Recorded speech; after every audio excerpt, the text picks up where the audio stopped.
News 18 exclusive പ്രതികരണത്തിലേക്കാണ് നമ്മൾ ആദ്യം തന്നെ പോകുന്നത്. ADGP MR അജിത് കുമാറിനെതിരെ ഗുരുതര ആരോപണവുമായി കൊല്ലം ഓയൂരിൽ നിന്നും കാണാതായ അബിഗേൽ സാറാ റെജിയുടെ പിതാവ്.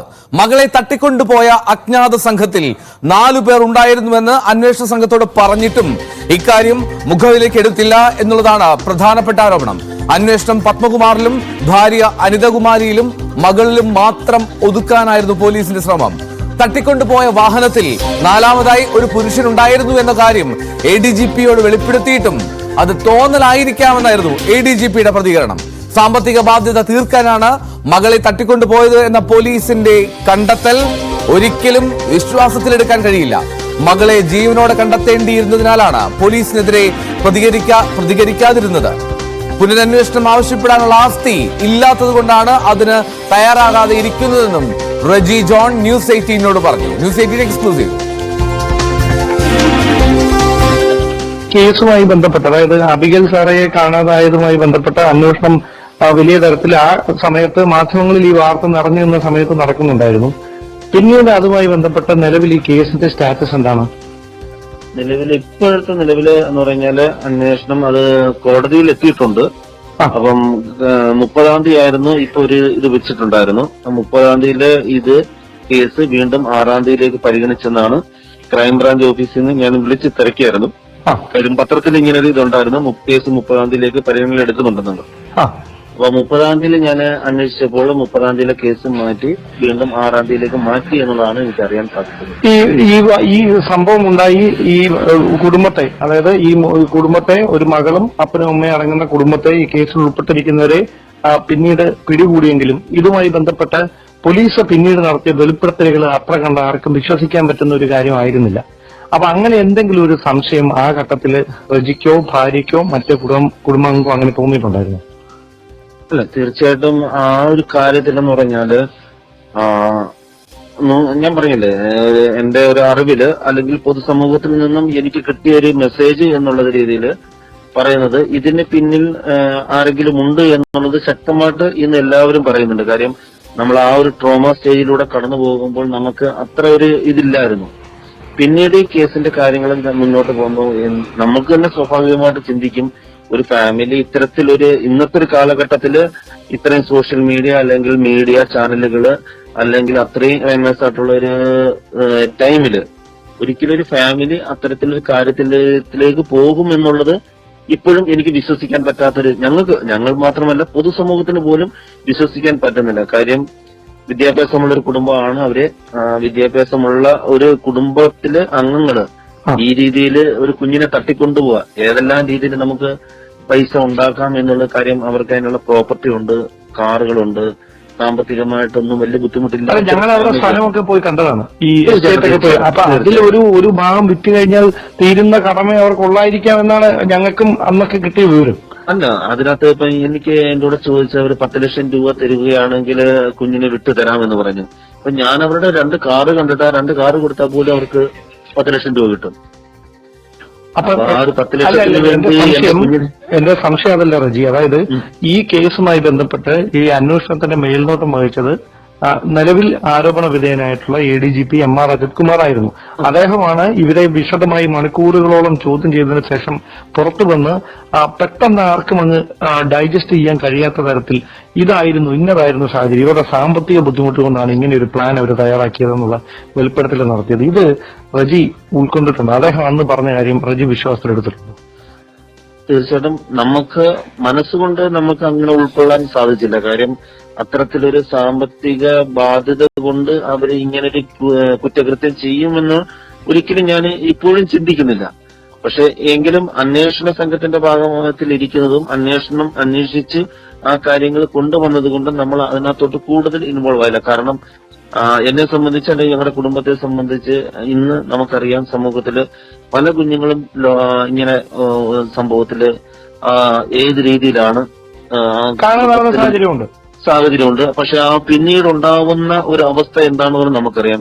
പക്ഷെ ആ ഒരു അവസ്ഥയിൽ നിന്നൊക്കെ നമ്മുടെ കുഞ്ഞിനെ ഒരു പോർണ പോലും ഏക്കാതെ നമ്മുടെ കുഞ്ഞിനെ നമുക്ക് കൈ കിട്ടി. അല്ല, അത് മനസ്സിലാക്കുന്നു. ഞാൻ ഇങ്ങനെ ചോദിക്കാനുള്ള കാരണം, ഈ 3 പേർക്ക് പുറമെ വേറെ ആരെങ്കിലും ഈ സംഭവത്തിൽ ഉൾപ്പെട്ടിട്ടുണ്ടെന്നൊരു സംശയം നിങ്ങൾ പോലീസിനോട് പറയുകയോ ആ രീതിയിലേക്ക് ഇവർ അന്ന് അന്വേഷണം നടത്തുകയോ ചെയ്തിരുന്നു? അങ്ങനെ എന്തെങ്കിലും ഒരു ഇടപെടൽ ഉണ്ടായിട്ടുണ്ടായിരുന്നു? നമ്മൾ പലപ്പോഴും ആ ഒരു അന്വേഷണ സമയത്തൊക്കെ നമ്മൾ പറയാറുണ്ട് സാറേ, നമുക്ക് അപ്പം എന്റെ മകൻ തന്നെ അന്ന് പറഞ്ഞിട്ടുണ്ട് 4ാമതൊരാളുണ്ടെന്നാണ് പറഞ്ഞത്.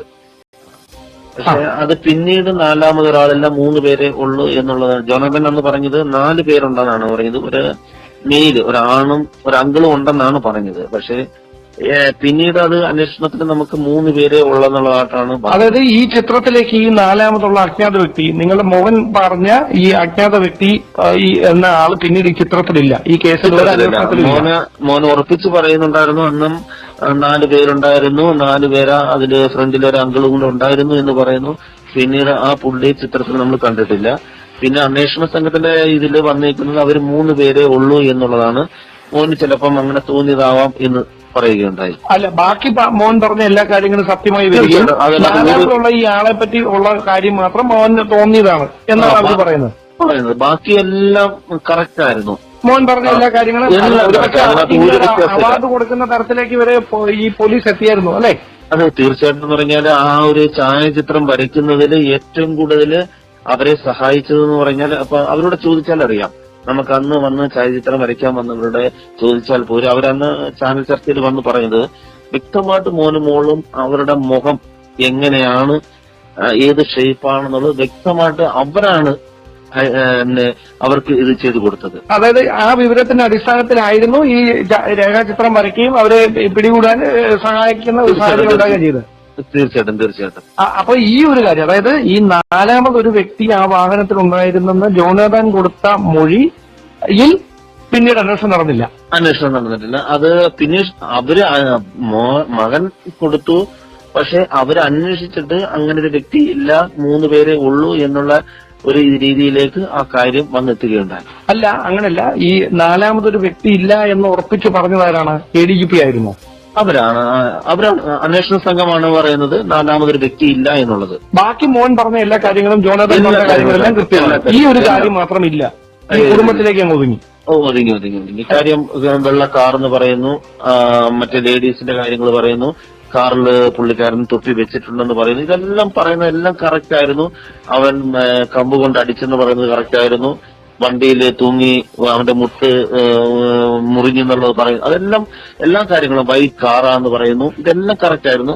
പക്ഷെ അവൻ അതിന്റെ എല്ലാം പറഞ്ഞതിൽ ഒരു കാര്യം കൂടെ പറഞ്ഞു, 4ാമതൊരാളുണ്ടായിരുന്നു എന്ന്.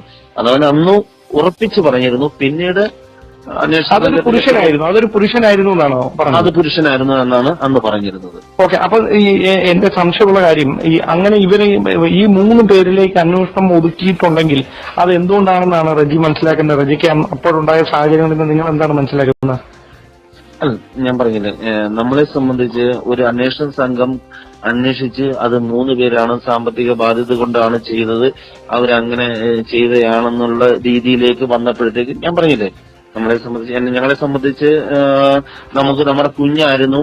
പിന്നെ എന്താണെന്നുള്ളത് ഇനി നിയമം അല്ല, ഇത് ഒരുപാട് കുട്ടികളെ ഇതുപോലെ കാണാതെ പോകുന്നുണ്ട്. അപ്പൊ നിങ്ങൾക്ക് അറിയാവുന്ന സത്യം നിങ്ങൾ മറച്ചു വെച്ച് കഴിഞ്ഞാൽ അത് മറ്റു കുട്ടികളുടെ ഭാവിയെ കൂടി ബാധിക്കുന്ന ഒരു കാര്യമാണ്. തീർച്ചയായിട്ടും. ഞാൻ പറഞ്ഞില്ലേ, നമ്മൾ അറിയാൻ സാധിച്ചത് ഇവരുടെ ലിസ്റ്റിൽ തന്നെ കുട്ടികൾ എണ്ണം കൂടുതലുണ്ടെന്നുള്ളതാണ് ഞാൻ അറിയുന്നത്. അതായത് ഈ പോലീസ് പിടിച്ചെടുത്ത ലിസ്റ്റിൽ അവരുടെ ഒരു ഡയറിയോ എന്തോ ഒരു ഇതില് അവരുടെ ലിസ്റ്റിൽ തന്നെ കുഞ്ഞുങ്ങളുടെ ഇത് എണ്ണം ഉണ്ടെന്നുള്ളതാണ് അന്നത്തെ നമുക്ക് മനസ്സിലാക്കാൻ സാധിച്ചത്. അതായത് ഈ 3 പേർക്ക് മാത്രമായിട്ട് ചെയ്യാൻ പറ്റുന്ന ഒരു കുറ്റകൃത്യം അല്ല ഇതെന്നാണോ? അങ്ങനെയാണോ മനസ്സിലാക്കുന്നത്? തീർച്ചയായിട്ടും. അതാണ് തീർച്ചയായിട്ടും ഞങ്ങൾക്ക് മാത്രമല്ല ഇപ്പോഴും പൊതുസമൂഹം ഇന്നും എല്ലാ ദിവസവും ഒരു വ്യക്തിയെങ്കിലും എന്നെ കാണുമ്പോൾ അത് പറയും, ആ കേസ് എന്തായി, എന്താണ് അതിന്റെ അന്വേഷണം, എങ്ങനെ പോയി, ആ 3 പേരിൽ മാത്രം ഒതുങ്ങിയോ കേസ് എന്ന് ചോദിക്കും. കാര്യം എന്ന് പറഞ്ഞാൽ ആർക്കും ചിന്തിക്കാൻ പറ്റാത്തതെന്ന് പറഞ്ഞാൽ ഒരു 20-21 വയസ്സുള്ള ഒരു പെൺകുട്ടി ഇന്നത്തെ സമൂഹത്തിൽ ജീവിക്കുന്നു, വിദ്യാഭ്യാസമുള്ളൊരു വ്യക്തി, സോഷ്യൽ മീഡിയ കൈകാര്യം ചെയ്യുന്നു, എല്ലാ രീതിയിലും ചെയ്യുന്നു. ആ കുട്ടിയുടെ പിതാവ് എനിക്ക് തോന്നുന്നു പിന്നെ TKM കോളേജില് നല്ല മാർക്കോടുകൂടി പാസ്സായ ഒരു വ്യക്തിയാണ് എഞ്ചിനീയറിംഗിന്. അതുപോലെ പുള്ളിക്കാരത്തിന്റെ വൈഫ് നല്ല വിദ്യാഭ്യാസവും എല്ലാ രീതിയിലും നല്ല രീതിയിലുള്ളൊരു ഫാമിലിയാണ്. പെട്ടെന്ന് അവര് ഈ രീതിയിലേക്ക് പോകും എന്നുള്ളത് തന്നെ ഒരു സംശയാസ്പദമായ ഒരു കാര്യം തന്നെയാണ്. അതായത് ഒരു ഫൂളിഷ് ആയിട്ടുള്ള ഒരു ആശയം നടപ്പിലാക്കി പണം സമ്പാദിക്കാമെന്ന അങ്ങനെ ഒരു നിലവാരത്തിലേക്ക് താഴാൻ മാത്രമുള്ള ഒരു അറിവല്ല ആ കുടുംബത്തിനുള്ള. ഒരിക്കലും ഇല്ല. അതൊരു നമുക്കറിയാം, ഞാൻ പറഞ്ഞില്ലേ, ഒരു അങ്ങനൊരു മെന്റാലിറ്റിയിൽ ജീവിക്കുന്ന ഒരു കുടുംബമോ അല്ലെങ്കിൽ അങ്ങനെ ഒരു ക്രൈം ചെയ്ത് ആ ക്രൈമിലൂടെ വന്നൊരു ഫാമിലി ഒന്നും അല്ല നമ്മൾ കണ്ടേക്കുന്നത്. അങ്ങനെയാണെങ്കിൽ ഈ എം.ആർ. അജിത് കുമാർ നടത്തിയ മേൽനോട്ടം വഹിച്ച അന്വേഷണത്തിൽ ഈ രക്ഷിക്കാൻ ശ്രമിച്ചത് ആരെയാണെന്നാണ് നിങ്ങളുടെ സംശയം? എന്താണ്? ഞാൻ ഇപ്പോഴും പറയുന്നത് ഇതിന് പിന്നിൽ, ഞാൻ അന്നും ഒരു കാര്യം പറഞ്ഞിട്ടുണ്ട്, ഇപ്പോഴും പറയുന്നത് ഇതിന് പിന്നിൽ ആരെങ്കിലും ഉണ്ടെങ്കിൽ അത് തീർച്ചയായിട്ടും കണ്ടുപിടിക്കണം. കാര്യം എന്റെ ഒരു കുഞ്ഞല്ല, നമുക്ക് ഒരുപാട് കുഞ്ഞുങ്ങൾ എല്ലാവർക്കും ഉണ്ട്. നാളെ ഒരു വ്യക്തിക്കും അല്ലെങ്കിൽ ഇങ്ങനെ ഇതിന്റെ പേരില് ഇതിന്റെ പിന്നിൽ പ്രവർത്തിച്ചവര് രക്ഷിക്കപ്പെട്ടു അല്ലെങ്കിൽ ഇവര് നിരപരാധികൾ ശിക്ഷിക്കപ്പെട്ടു എന്നുള്ള രീതിയിലേക്ക് പോകാതെ അന്വേഷണം യഥാർത്ഥമായി പറഞ്ഞാൽ കുറച്ചും കൂടെ പോയിരുന്നെങ്കിൽ ചിലപ്പോൾ തീർച്ചയായിട്ടും എവിടെങ്കിലും എത്തിച്ചേർന്നേ. അല്ല, അങ്ങനെ എന്റെ സംശയം ഒരു കാര്യം കൂടെ, അതായത് അങ്ങനെ ഉണ്ടെങ്കിൽ നിങ്ങൾ എന്തുകൊണ്ടാണ് ഇത്രയധികം നാളായി ഈ ഒരു സംഭവം ഉണ്ടായിട്ട് നിങ്ങൾ അതിലൊരു തുടർന്നൊരു സ്റ്റെപ്പ് മുമ്പോട്ട് വെക്കാതിരുന്നത് എന്തുകൊണ്ടാണ്? അല്ല, നമുക്ക് വേണമെങ്കിൽ അന്വേഷണ സംഘത്തിനോട് ഇത് തൃപ്തികരമല്ല, ഇതൊരു പുനരന്വേഷണം വേണമെന്ന് വേണമെങ്കിൽ പറയാമായിരുന്നു. ഞാൻ പറഞ്ഞില്ലേ, നമ്മളെ സംബന്ധിച്ച് ഒരു ഓപ്പൺ മൈൻഡിൽ ഞാൻ പറയുന്നത് പറയാം, ഞാനൊരു നമ്മുടെ ഒരു വിശ്വാസ രീതി അനുസരിച്ച്, നമ്മുടെ രീതി അനുസരിച്ച് നമ്മുടെ കുഞ്ഞിനെ ഒരു പോറൽ പോലും ഏൽക്കാതെ ലോകം മുഴുവനും കണ്ണീരോടെ പ്രാർത്ഥിച്ച് നമ്മുടെ കുഞ്ഞിനെ കിട്ടി. ഇപ്പോഴും നമ്മള് മനസ്സിൽ ചിന്തിക്കുന്ന ഒരു വ്യക്തിന് ആരാണ് ഇത് തെറ്റ് ചെയ്ത്, ആരാണ് കുറ്റം ചെയ്ത്, അല്ല ആരാണ് ഇത് ചെയ്ത്, അവർക്ക് അവരുടെ ശിക്ഷ ദൈവം കൊടുക്കും അല്ലെങ്കിൽ കാലം നാളെ അവർക്ക് കൊടുക്കും എന്നുള്ള നിങ്ങളുടെ വിശ്വാസവുമായി തുടരട്ടെ. അതുമല്ല, ഒരു തുടരന്വേഷണം ആയിട്ട് നമ്മൾ മുന്നോട്ട് പോയി കഴിഞ്ഞാൽ, കാര്യം നമുക്ക് അതിനുള്ളൊരു ആസ്തിയോ അല്ലെങ്കിൽ അതിനൊരു പിടിപാടോ മറ്റോ കാര്യങ്ങളോ ഇല്ല. എവിടെ എത്തിച്ചേരും, എന്താവും എന്നുള്ളൊരു ഇത് തോന്നുന്നുണ്ട്. പക്ഷെ നിങ്ങളുടെ മനസ്സിലൊരു സന്ദേഹമുണ്ട്, ഈ ഒരു വിഷയത്തിലൊരു സന്ദേഹം. അത് ഞങ്ങൾക്ക് എല്ലാവർക്കും ഉണ്ട്, പൊതുസമൂഹത്തിനും ഉണ്ട്, ഞങ്ങളുടെ കുടുംബത്തിനും എല്ലാവർക്കും ഉണ്ട്. പക്ഷെ ഞാൻ പറഞ്ഞില്ലേ, പിന്നീട് നിങ്ങൾ ഈ ഉദ്യോഗസ്ഥർ എപ്പോഴെങ്കിലും സംസാരിക്കുകയോ ഇതിന്മേൽ തുടർ നടപടികളുമായി മുമ്പോട്ട് അങ്ങനെ എന്തെങ്കിലും നിർദ്ദേശം തരിക, അങ്ങനെ എന്തെങ്കിലും നടന്നിട്ടുണ്ടോ? ഇല്ലില്ല, ഒന്നും തന്നിട്ടില്ല. നമ്മള് പിന്നീട് ഇവരുമായിട്ട് ആരുമായിട്ടും സംസാരിച്ചിട്ടില്ല. പിന്നീട് ഞാൻ ഇടയ്ക്ക് ക്രൈംബ്രാഞ്ച് ഓഫീസിൽ ഇങ്ങനെ കഴിഞ്ഞ 30-ാം തീയതിയിലെ കേസ് എന്തായെന്ന് ഞാൻ വിളിച്ചു ചോദിച്ചപ്പോഴാണ് പറഞ്ഞ് റജി കേസ് 6-ാം തീയതിയിലേക്ക് മാറ്റി വെച്ചേക്കുവാണെന്ന് പറഞ്ഞത്. അതായത് ഈ എം.ആർ. അജിത് കുമാർ ഫാബ്രിക്കേറ്റ് ചെയ്ത ഒരു സ്റ്റോറിയാണ് ഈ ചോദ്യം ചെയ്യലിന് ശേഷം അദ്ദേഹം ഈ ആളുകൾക്ക് മുമ്പിൽ, മാധ്യമങ്ങൾക്ക് മുമ്പിൽ വന്ന് വിശദീകരിച്ചെന്നൊരു നിലപാടിലാണോ നിങ്ങൾ ഈ കുടുംബം ഉള്ളത്? ഞങ്ങളുടെ കുടുംബമല്ല, പൊതുസമൂഹം ഇപ്പോഴും പറയുന്ന ഒരു കാര്യം എന്ന് പറഞ്ഞാൽ പുള്ളിയുടെ ആ ഒരു പ്രസ്താവന ഫാബ്രിക്കേറ്റഡ് ആണ് എന്നുള്ളത് അതിനകത്ത് ചില വാക്കുകൾ എടുക്കുമ്പോൾ നമുക്കത് മനസ്സിലാവുന്നത് ഫാബ്രിക്കേറ്റഡ് ആയിട്ടുള്ള വാക്കുകളാണ് എന്നുള്ളത് പൊതുസമൂഹം നമ്മോട് പറഞ്ഞിട്ടുണ്ട്. പക്ഷെ നമ്മൾ അതിനകത്തോട്ട്, ഞാൻ പറഞ്ഞില്ല, നമ്മൾ അതിനകത്തോട്ട് ഡീപ്പായിട്ട് കാര്യങ്ങളൊന്ന് നമ്മൾ ആരുടെയും അതിനോടൊരു പ്രതികാര രീതിയിലോ ഒന്നും നമ്മൾ സംസാരിച്ചിട്ടില്ല. നമ്മളിപ്പോഴും ചിന്തിക്കുന്നത് ആരാണോ തെറ്റ് ചെയ്തത്, ആരാണോ ചെയ്തത്, അവർക്ക് ശിക്ഷ ലഭിക്കും, ഇന്നല്ലെങ്കിൽ നാളെ അവർക്ക് ലഭിക്കും എന്നുള്ളൊരു ചിന്താഗതിയിൽ ജീവിക്കുന്നത് കൊണ്ടാണ് നമ്മൾ ആ രീതിയിലേക്ക് പോകാം. പിന്നെ ഞാൻ പറഞ്ഞില്ലേ, നമുക്ക് ആ ഒരു പുനരന്വേഷണം അല്ലെങ്കിൽ ആ രീതിയിലോട്ട് പോകണം, അല്ലെങ്കിൽ ഇത് അന്വേഷണം ശരിയായില്ല എന്ന് പറഞ്ഞ് മുന്നോട്ട് പോകുവാനുള്ള ഒരു സാമ്പത്തികമോ ഫിനാൻഷ്യൽ സപ്പോർട്ടോ അല്ലെങ്കിൽ ബാക്ക്ഗ്രൗണ്ട് സപ്പോർട്ടോ ഒന്നും നമുക്കില്ല.